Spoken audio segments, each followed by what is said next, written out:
Hi, welcomes everyone for the lecture 9 of a module earthquake load analysis of a subject wind and seismic analysis,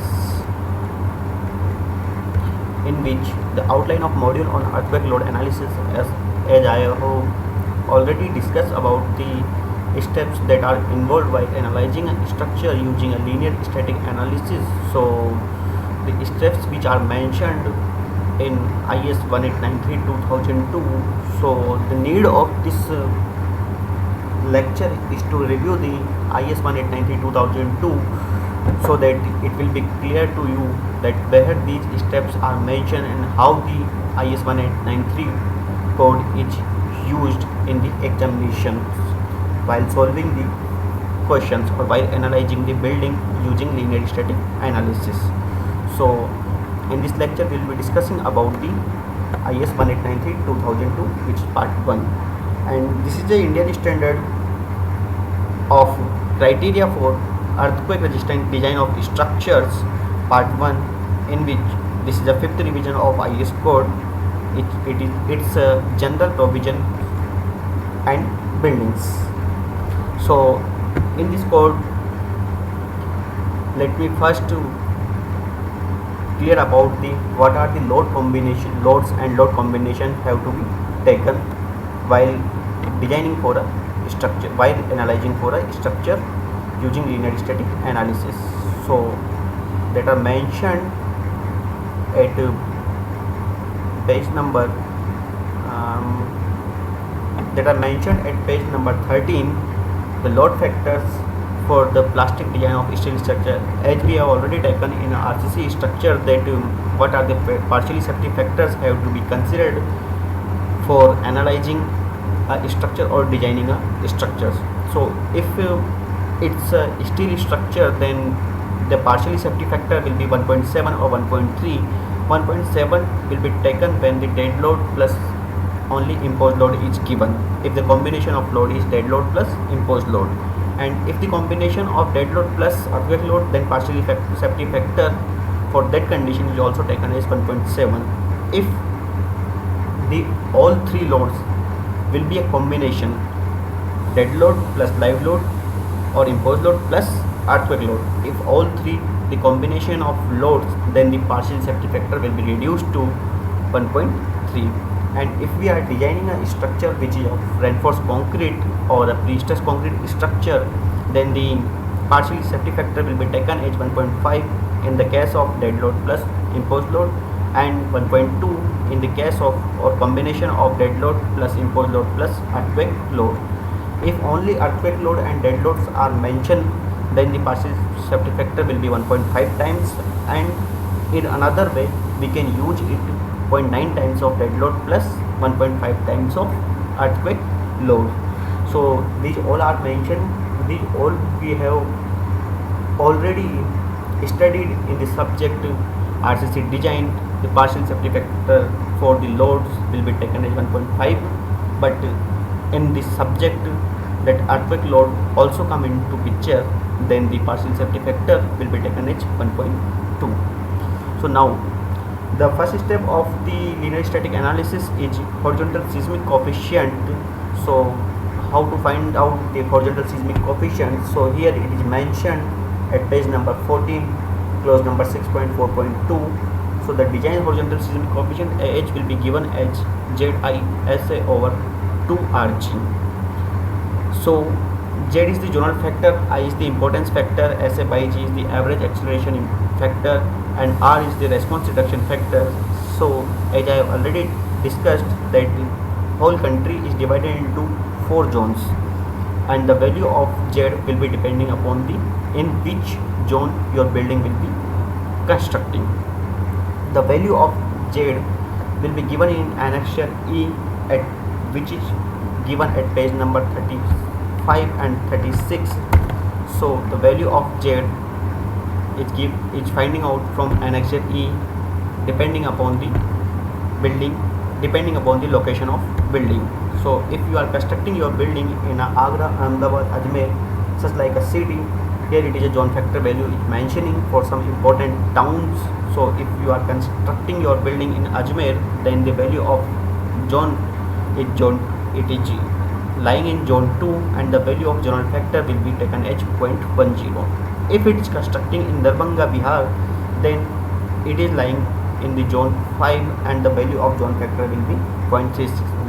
It means the intensity of earthquake will be higher than zone 2.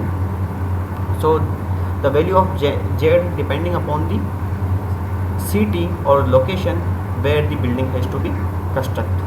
So the value of Z is to be choosing from this annexure E, which is mentioning some important towns, and by finding out from these value, Z will be taken from here. After that, the value of I is the importance factor, which depending upon the which is mentioned at page number at here. I is the importance factor which is depending upon the functional use of structure. Like I already mentioned that I is the depending upon the building type, what type of building structures you are constructing. If so, that value of I will be mentioned in page number 18 in table number 6. So if you are building at table number 6, from table number 6 you can find out the value of importance factor. It is depending upon the building type or functional use. So if you are constructing hospitals, school, monumental structure which are more important at the point of view of gathering of persons. So if the gathering of persons are more in compared with other buildings, then the value of importance factor will be taken as 1.5, or for other type of buildings which are residential building or the gathering of persons are less, then the value of importance factor will be taken as 1.0. Now ZIS SA by G value will be depending upon the fundamental natural period of vibration and type of soil conditions where building has to be constructed. R value, R is depending upon the response reduction factor, which depending upon the what type of lateral load resisting system you are providing. So it is mentioned at page number 23. R value is depending upon the what type of lateral load resisting system you are providing. So from the table number 7 at page number 23 you can find out if you are providing ordinary moment resisting frame, then its value will be 3.0. If you are providing special moment adjusting frame, then value of R will be a 5.0. And for other type of structure, if it's a steel frame or a load bearing masonry wall, then the value of R will be different. So R value will be chosen from this table number 7. Now the last one is SA by G. So SA by G, as I already told you about, that SA by G value is depending upon the type of soil conditions and the value of TA, which is fundamental natural period. So SA by G,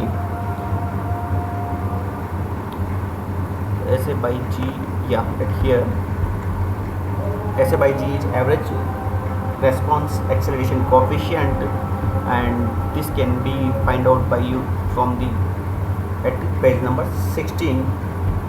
From this SA by G value for if the soil conditions is rocky, then the value of SA by G will be taken from here. If value of if the soil condition is medium soil or a soft soil, then SA by G value will be chosen from here, and that is also depending upon the value of T, which is fundamental natural period. If the TA value will be lying 0.00 to 0.10, then 1 plus 15 T will be taken. If it is lying between 0.10 to 0.40, then it is taken as 2.50, and if it is 0.40 to 4.0, then 1 divided by T for rocky conditions. And these all values are given for if the damping is considered as 5% damping. So the all values are for damping, 5% damping. If the value of damping is greater than 5%, then these all values will be multiplied by some multiplying factors, and which is mentioned in table number 3. So this graph of SA by G response spectra for soil and rock and soil sites, it is for only 5% damping and depending upon the rock type, soil types. So if the if the damping is different from 5%, then the multiplying factors will be taken from here in this table number 3 at page number 17. If the damping is given as 2, then the factor will be taken as 1.50. So the SI/G value will be multiplied by 1.40. And if the damping is 5%, then the multiplying constant or multiplying factor will be 1.0. So SI/G value will be multiplied by 1.0. So actual value of SI/G for 5% damping is taken from the dead conditions, and it is also depending upon the TA value. So TA value will be given as page number 24. So at page number 24, TA value will be given at here, fundamental natural period. So if it's a RC frame building, then, or if it's a moment resisting frame without infill panels, if the moment resisting frame without infill panels, then for RC type of buildings it is taken as 0.075 into h to the power 0.75, or if it's a steel frame building, then 0.085 h to the power 0.75. And if the building is provided moment resisting frame with infill panel, then the TA value will be taken as 0.09 h by under root of d. So please consider h at here h is not mentioned, so please consider h at here 0.09 h by under root of d with infill panels. So where h is the height of the building in meter and d is the base dimension of the building at plinth level in meter along the considered direction. If you are considering lateral force in the x direction, then d will be taken as dx, and if you are considering in y direction, then d will be taken as dy. If you are considering in both the directions, so then the value of TA will be in both the direction will be determined. In a x direction, TA value will be in a x direction also and y direction also. So TA value from here you can get the value of TA, then put into this condition where your TA value will be lie, and according to that SI/G value will be considered. So by finding out all the values of Z, I, SI/G and R, you can easily find out horizontal seismic coefficient AH value. After getting the value of AH, you have to go for step number 2, which is the horizontal seismic base shear, and which is found out from the mentioned at page number 24, which is mentioned at page number 24. So at here it is mentioned that design seismic base shear will be given as from class number 7.5.3 VB equal to AH into W. So AH is the horizontal seismic coefficient which we have already find out, and W is the total seismic bed of the building as per clause number 7.4.2. So this clause 7.4.2 is mentioned at page number 17. At here, total seismic bed of the building W, which will be find out by the seismic bed of each floor, its full dead load plus appropriate amount of imposed load, as I specified in 7.3.1 and 7.3.2. And I have already mentioned this appropriate amount of imposed load is if the imposed load is given up to 3 kN per meter square on the floor, then it is taken as 25%, and if it is greater than 3 kN per meter square, then it is taken as 50% of that imposed load on the floor, and no live load, no imposed load should be taken on roof. And it is also mentioned in this code at table number 8. So for various loading as specified in IS 875 part 2, the earthquake force shall be calculated for full dead load plus the percentage of imposed load will be given in table number 8, and which is mentioned at page number 24. So in page number 24 at table number 8, you can find out the imposed load uniformly distributed on the floor load will be taken as up to 3 kN per meter square, then it is taken as 25%, and if above the 3 kN per meter square, then it is taken as 50%. So the value of total total seismic weight of the building will be calculated using the full dead load plus appropriate amount of imposed load. And after finding out the value of design seismic base shear, then it will be distributed along the height of the building as per the following expression, which is mentioned in clause number 7.7.1 at page number 24.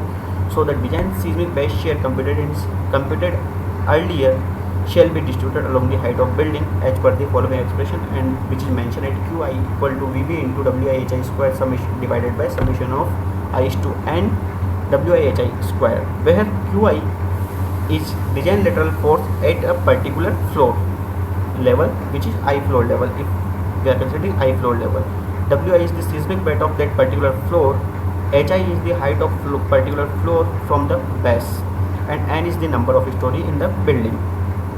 So from this relationship we can find out the design lateral force at particular floor level.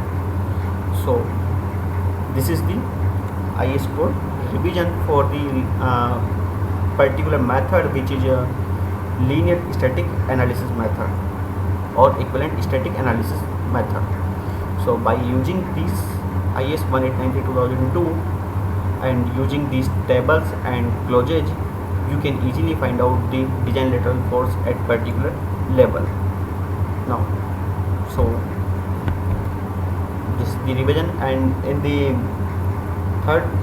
next lecture I will be covering the how the numerical example is solved using this IS 1893-2002 and using the method linear static analysis. So thank you for